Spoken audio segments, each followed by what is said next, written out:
Hello, welcome. Welcome to Generation Next, a new event series presented by Ad Age in partnership with Facebook. I'm John Dioso, editor of Ad Age Studio 30.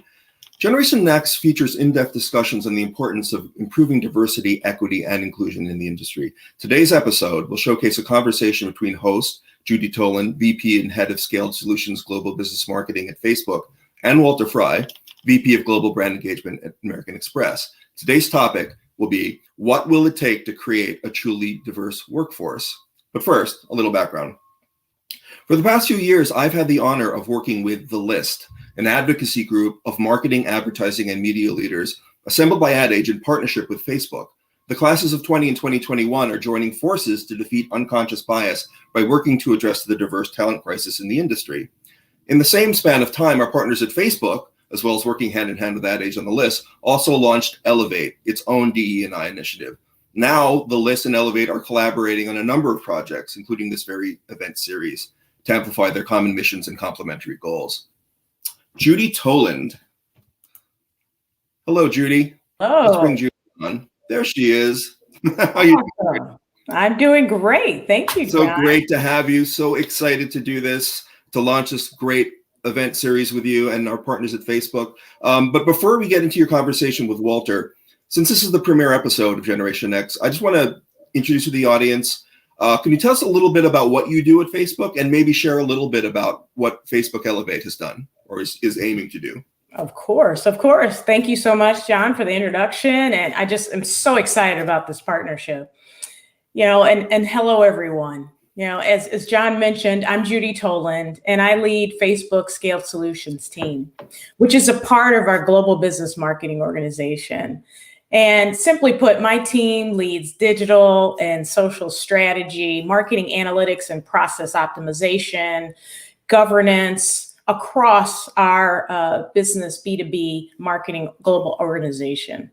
But also my team focuses on education, specifically supporting not only advertisers as they want to grow their business, but students and job seekers who want to grow in their careers, educators and nonprofits that want to help others.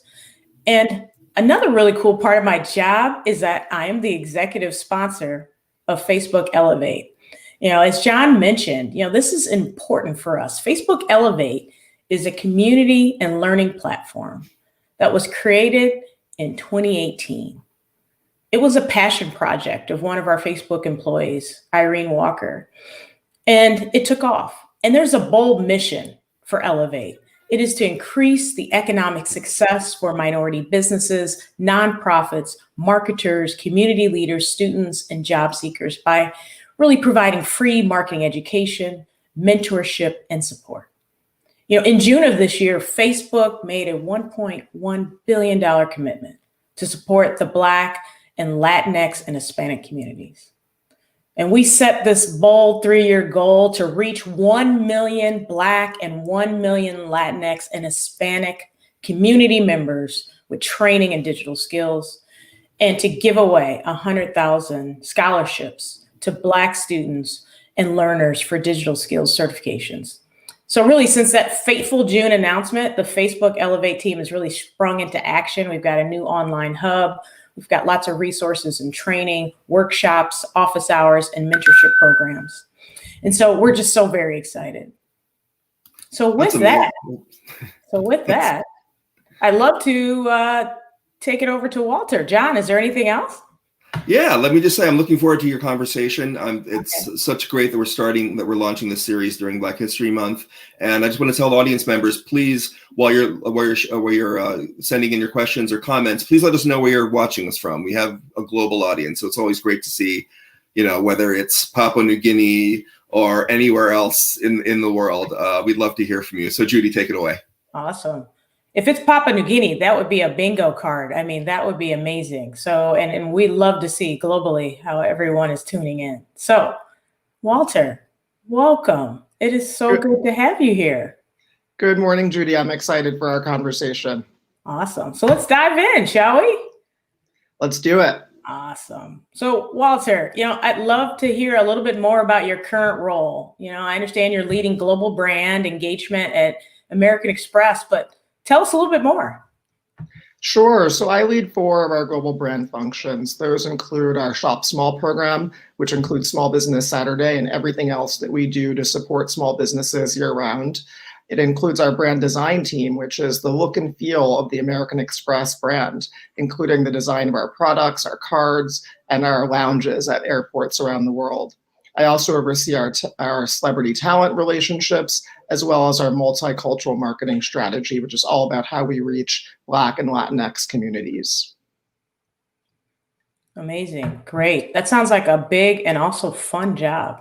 You had me at celebrities there. So that's awesome. So, as we move through this, as an African American, as a Black person, and also as a member of the LGBTQ community, how has your personal identity shaped your career experience, or has it? It's really hard to say because there's no test versus control, right? I've only lived through the world and experienced my career through the vantage point of my identity and my experiences. I'm a Black man, I'm a gay man, I'm 6 feet tall, very good looking, just kidding. But so that means I don't know what it's like to move through the world as a white person or as a short person or as a woman. So if you've asked if I've ever faced discrimination in my career, I haven't faced overt racism. I haven't been called the N-word or the F-word, nor have I ever seen that happen. But if you ask if I've faced unconscious bias or discrimination, I'm sure that I have. I have countless examples, but I think really the most powerful example dates back to before my career even began. When I was in the 7th grade, my math teacher at the end of the year recommended that I be moved from the advanced classes to kind of the average track. And I didn't think this was a big deal. My parents did think it was a big deal, and they actually came in, they talked to the principal, and they overrided that decision. Well, many, many, many years later, I found out that that math teacher was sued for racial discrimination in her subjective decisions around where she was placing minority students. And when I think back to how that little change, that one decision that one person made could have affected my entire educational experience and my entire career, and I wouldn't even have known, it just tells me that there are so many moments like that that happen all the time, many of which I'm not aware of. But overall, I think it's worked out pretty well for me to show up every day, bring my full self to work, lean into my identity and my experiences in terms of the unique perspective that they bring forth to me. And I just take it day by day. Thank you for that. What a blessing it was to have someone intercede at that point. I think we all can relate to very key points in our life that could have affected the trajectory one way or another. I'd love to dive in a bit on 2020, right? 2020 has been an interesting year for all of us. I have this saying that 2020 has been one heck of a decade, right? And because it felt like it. And so it's been hard for all of us. But I'd love to get even a double click on that. How has 2020 been for you, as you mentioned, as a Black gay man in corporate America?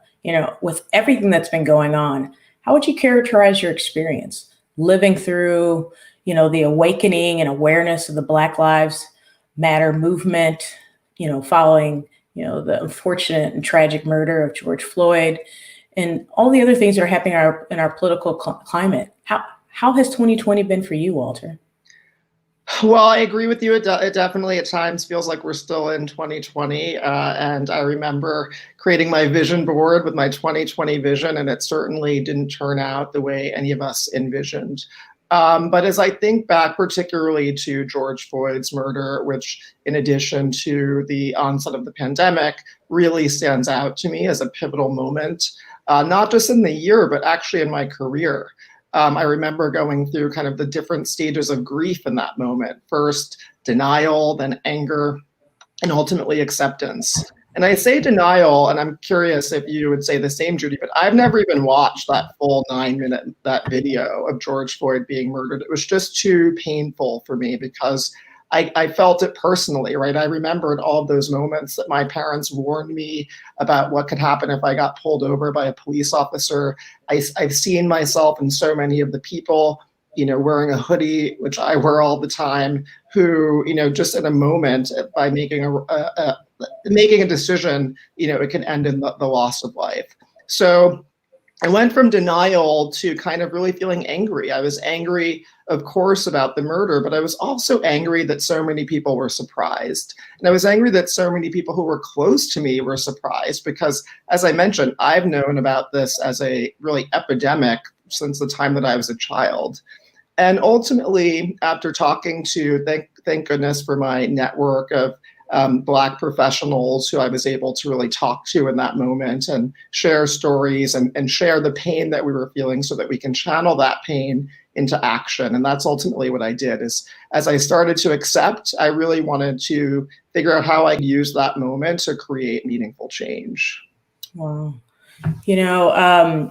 Those are poignant comments. And look, we're similar. I have not watched that video through either. I have no reason to. It's traffic. It's tragic. It's why would I want to see the murder of someone, as I know that's been played out in many of our heads. To your point, Walter, all of us as young Black children in this country have gotten the talk about how we needed to be careful. And to see that play out was just reliving some of the worst case scenarios. So, Walter, you talked about how you were a bit disappointed by the surprise, right? And, the fact that you were able to leverage your village of Black corporate professionals and friends to help you continue to remain grounded during that time. What were some of the things that you used, kind of that energy that you had from that, then that emotion to drive change? How maybe did you get involved last summer? There were a number of ways. The first was I was really fueled by some of those conversations I mentioned with people in my network. Mm-hmm. And what I realized is that I really was almost made for that moment, right? I'd made it earlier in my career to where I was by making people comfortable, by kind of taking race out of the equation as I'd been taught to do. And what I understood was to really drive change coming out of that moment was to really start having more of those uncomfortable conversations, to face where we are as a nation, as a society, so that we can start to drive change. So the first thing I did was I talked to our chief marketing officer and I put together one of the first uncomfortable conversations, which felt really groundbreaking because we don't talk about race at work very often. And it was groundbreaking for that reason. We pulled all of the Black leaders together from the organization and had a really powerful panel where we shared our personal stories like my 7th grade math teacher, or stories of senior leaders being pulled over that really surprised many of the non-Black people in the organization. And then I created similar forums with other leaders. I went to Harvard Business School, and one of the first things I did was I pulled together my section from Harvard Business School, and I said, I want to have an uncomfortable conversation with you all as well, because so many of particularly the white leaders who are my good friends from that network don't have people to ask questions. They don't have Black people in their organizations who they feel comfortable they can ask them the difficult questions about their experiences, what they're facing. And so I wanted to just create more of those forums with people who are really in positions to implement change. And lastly, I recognized my own power in my own organization to drive some of that change, and was really proud of ways that we were able to really support Black business owners. I mentioned at the beginning that I lead our Shop Small program. And so I was able to really authentically, in line with our brand and our pillars, bring forth a plan that was all about supporting Black business owners. We launched a grant program, a campaign about the importance of supporting Black businesses, and also an amazing podcast series, which was hosted by Elaine Welteroth, that really showcased the stories of pioneering Black businesses and why it's important to really support them. So powerful. And thank you for that. We've all seen this, the stats out there about how especially Black small businesses are being over-indexed and impacted by the pandemic in a very negative way. And thank you for diving in, right? One of the things that you highlighted was that uncomfortable conversations. One of the things we say at Facebook, it is not our responsibility to educate you on the experience of others, but we will provide you a space and center you in content and educational materials to help you learn. So I love that. I think it's powerful and also very freeing for someone like myself that had to do a lot of education. So the main focus for today is really thinking about what it takes to build a truly diverse workforce. So I would love, I just love hearing about how companies are leaning into this. What is Amex doing in this space, Walter? Sure. Well, I have to say that diversity and inclusion has always been an important priority at American Express, certainly since before the events of last summer. For context, when I joined the organization over a decade ago, we had one of the only Black CEOs in the Fortune 100, even I would say in the Fortune 500. And I never realized the extent to which that would have a profound effect on me until I was there. I remember actually being at the gym one day and I saw President Obama on the TV screen, and there was an American Express bulletin scrolling across. And it was the first time that it really sunk in with me that I had a Black chief executive officer at this major corporation and a Black president. And it really just changed, my vision for what I thought was possible, because not only had it been possible, but Ken was such a revered and widely respected leader across the company. I have to say, Ken retired or moved on a few years ago to his second phase of his booming career. And his successor has taken this priority with the same level of conviction. We recently announced a $1 billion plan that really included not just things that we were going to do internally, but also procurement commitments to minority-owned businesses, grant programs, community and education investments. And to me, what's very powerful about that is it's an acknowledgement to drive true change. It's not just about what you're doing within the company, but really what you have to do in the community and the broader society, given the institutional discrimination and barriers that are in place today that we have to move forward from a long-term perspective. I love it. And I love that the storytelling you did there, Walter, about the realization when you saw President Obama and your former CEO, Ken Chenault, on the same screen together. It's amazing. So, I'd love to maybe just even try to get one more question in here before we go to the audience questions. Is, what do you believe is that true first step towards making our workforce truly diverse? What do organizations that may not be as far down the road as Amex is, what should they do to really take that true first step? I have to say my answer to this has really evolved over the last year, and it's evolved because of those rich, uncomfortable conversations that I talked about. It's evolved from my own education, from doing things like reading White Fragility by Robin DiAngelo. And so as a result, I would really say that the first step for any organization is acknowledging that we live in a society where racism is the norm and where unconscious bias is ingrained into our society and therefore naturally seeps into any organization. And the reason I think that's an important starting point is it means you have to be very intentional, and it means you have to be very proactive to build a diverse workforce and to build an inclusive culture. It just simply will not happen without that proactivity because of the baseline that we have in our society. Beyond that, I think it's of course important to start in any organization with understanding what your starting point is. Where are you in terms of diverse representation? I think that should be happening at individual team levels as well. We all know that what gets measured gets done. And when you have first that baseline understanding, followed by an understanding of what your starting point is that you can start to put goals around, that's when you'll see meaningful programs like recruiting programs, mentorship programs, colleague engagement programs that can be designed to specifically meet those goals and those needs. I love it. Those are great points. And, we really don't impact things that we don't measure. I love that comment. So John, should we maybe go and get some wonderful questions from the audience? Absolutely. And just thank you so far. What a terrific conversation. Just if anybody joined us late and was wondering who those amazing people were just speaking of and having this amazing conversation. That's Judy Tolan from Facebook and Walter Fry from American Express. And this is Generation Next, a new series brought to you by Ad Age and Facebook.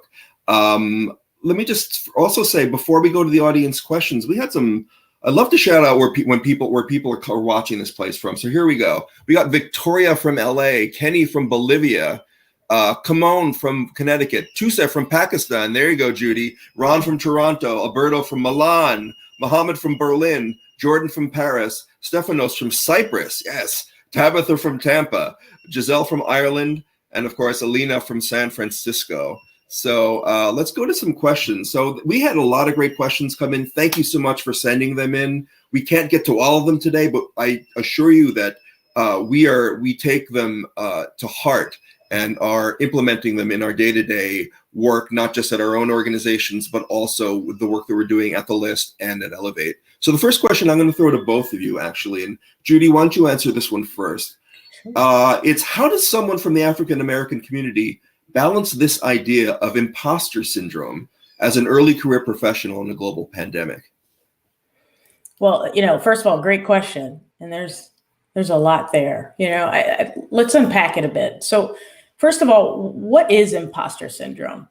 A lot of times it's this anxiety, right? When it comes to feeling like you're maybe not worthy, that you shouldn't be in the room or sitting at the table that you're at. And as a Black woman that has sat at tables that most times I was the only one that looked like me, I understand imposter syndrome.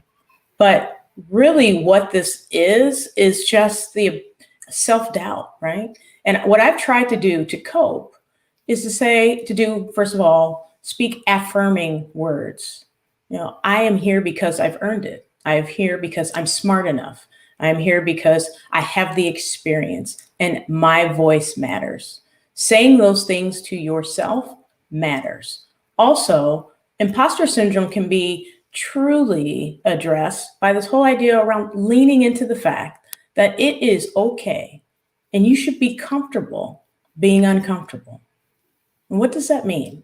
Every time I'm uncomfortable, I've changed industries. I've been in 5 different industries, walking in, not knowing a thing. That's very uncomfortable. But you know what happens when you're uncomfortable? You learn and you're stretching yourself. So that's a good thing. So lean into some of that anxiety and say, you know what, I'm going to learn, but I am good enough. I'm smart enough. I have the experience. Also, imposter syndrome, especially in a global pandemic, is surrounding yourself with this village. Walter mentioned it before about how he had his, whether it be his Harvard business, former cohort, his colleagues. I have a village. I have a board of directors of mentors. Surround yourself with people that lift you up, that speak positivity into your life. And so that will also allow you to lean into imposter syndrome in any time. But now we have a pandemic and we're all at home. I'm calling you from my office here, right? And so what does that mean? One of the things we also have to do is make sure that we're intentional. So whether it be Zoom meetings with your board of directors, reaching out, just being a lot more intentional about it. So that's just kind of my thoughts. Walter, what do you think? Well, I certainly couldn't agree more with what you just said. I think the only story I would tell to add to it is one that's really inspired me in terms of what you said around finding your voice and knowing that your voice matters. And that story is from an idol of mine, Oprah Winfrey. You might have heard of her. Oprah talks a lot about how when she started her career, she emulated Barbara Walters, right? When she was reading from a teleprompter, she was using a Barbara voice until she accidentally said a word wrong and over time realized that there was already a Barbara Walters, right? And for her to truly break through, she had to find her own voice and her own style and ultimately her own brand. And I take that with me as well, right? There are already lots of Barbara Walters. There's already teams of people in my organization, but nobody brings to any meeting or any conversation the sum total of life experiences that I've had. Nobody can bring the unique perspective that I bring. And I think it's important to really find organizations that value that, or be a change agent to help create that inclusive environment in your organization, because your voice does matter. And we have a tide right now that I think we can all really ride to ensure that we're really feeling comfortable every day bringing that voice into the room. My goodness. Epic answers for an epic question. I don't know how I'm going to top it, but I'm going to try. Judy, you put Walter on the spot just before we got to that audience question. I'm going to put you on the spot. I'm going to hit you with a big one. Another one that came from the audience was, how do we create diversity from the ground up? It's, pretty simple. Easy answer, right? Yeah, that's a all-inclusive answer, question, right? I love that. First of all, kudos to you guys. I mean, these are really good questions. The key thing that I think for organizations, look, we're all in advertising or auxiliary, and we're passionate about making this a workforce that has the diversity and inclusion that we truly seek, right? That we know is necessary for all of us to do our best work. And I think, first of all, organizations have to have very external commitments, and then also measure those commitments. But how you create diversity from the ground up is, I always have this little bit of a analogy. It's almost like an accordion. Right? And the accordion on the right side, right, is all of your early career partnerships, with colleges, with certification processes, because at Facebook, we don't necessarily think that a job in tech has to go through a college or a BS degree. You can get certified in digital skills, because that also allows more diverse talent, especially around the world globally, that may not have options, right, to go to a four-year college, community colleges, et cetera. But corporate America needs to have very intentional pipelining for early career, because that builds a pipeline. But remember, that's long-term. That's more long-term. And so on the left side of the accordion is really what the organization can do to infuse diversity from the onset. And, I have the strong opinion that we are the diversity that we see. And if you are an early career diverse Black, brown individual in an organization, you don't see anyone at the senior levels that look like you, that can be problematic. And so we also, as corporations, have to infuse from the top. And when you do that and you have long-term focus, you have an ability to be accountable through metrics, you can create diverse workforces long-term. Now, the last thing, though, I want to highlight, though, is that all of these communities are very small. And the way diverse workforces truly come to life is by retaining, because it's DEI, right? Diversity, equity, and inclusion. If once you get there, you don't feel included, you feel marginalized, it's microaggressions after microaggressions, then you won't stay. And it's like a leaky bucket. And so making sure that you focus on the left and right side of the accordion, but also have a truly inclusive workforce when diverse candidates arrive, will help us really make an impact in this area. Wow, that's amazing answer. Thank you so much, Judy. I'm going to throw it back to you for your continue your conversation with Walter. All right. Of course. Thank you. So, speaking of positive change in this area, I know, Walter, you're also involved in this exciting new program, right? Through Ad Age. It's the List. It's a partnership with my company, Facebook. I'd love to, I think everyone would love to learn more about it. Can you tell us more? Sure, I'm really excited about it. And you just talked about the E in DEI, and that's equity, right? And I think a huge part of creating an equitable playing field for underrepresented minorities is mentorship. So this year's class of the List, or actually this year's class and last year's class members of the List, who are marketing professionals who are really making a difference in their careers, really is investing in a new mentorship program that we are designing to provide those resources that help people get to the next level. We're going to be focusing on marketing and advertising folks who have 3 to 5 years work experience. And we're going to give them not just one-to-one coaching and mentorship, also access to all of the List members to really build their network And we're going to give them a group project that we're excited about because it's going to be an opportunity for us to really get to know them better, get to know their work, and provide some professional coaching around how to think about different marketing problems. So we're really excited. We are going to launch with a pilot, and we're talking to a recruiting partner now who's going to help us build that out. Likely, we're going to launch early next month. So definitely look out for details on the List website or social channels. And we're really excited to partner with Facebook Elevate to continue to scale this program over time, given the amazing work that you're already doing and the platforms that you have that are going to help us create the content that more and more people can engage with. Amazing. Thank you, Walter. And I just look forward to our partnership and leveraging the Elevate program. So thank you all. And now back to you, John. Thank you so much, Julie. Thank you, Walter. An amazing, enlightening conversation, an epic one, but just the beginning. And there's just so much more to talk about and so much more work to do, as you guys both so eloquently described through your talk. Now, I just want to say, I want to thank everybody for joining us today. And like I said, we hope to continue this conversation, not just at the upcoming events of Generation Next, and not just during Black History Month, but throughout the year on the pages of AdAge, adage.com, and Facebook Elevate. And you can follow the list online and on social media. The bottom. There you go. Great. And now to end each episode of Generation Next, we're going to launch a social media campaign that we're calling the List Challenge. Let's take a look at that. Great. It's going to take a Herculean effort to correct centuries of systemic bias, not just in our industry, but in our country. So we hope that the social campaign will be an aspirational challenge for companies and individuals, particularly decision makers in the C-suite, but anyone with the means to effect real change. So to all the movers and shakers out there committed to driving change in the form of a truly representative and diverse workforce for good, we want to hear from you. And we know the first step in effecting change is educating yourself and others. So the coming day or two, we'll be circulating a thank you email to everyone who attended this event with assets that you can share, including the one you just saw, to help spread the word about the current state of diversity in the workforce. We encourage you to share these on your social channels with your friends, family, and communities. Thank you so much again for joining us, and we'll see you next time.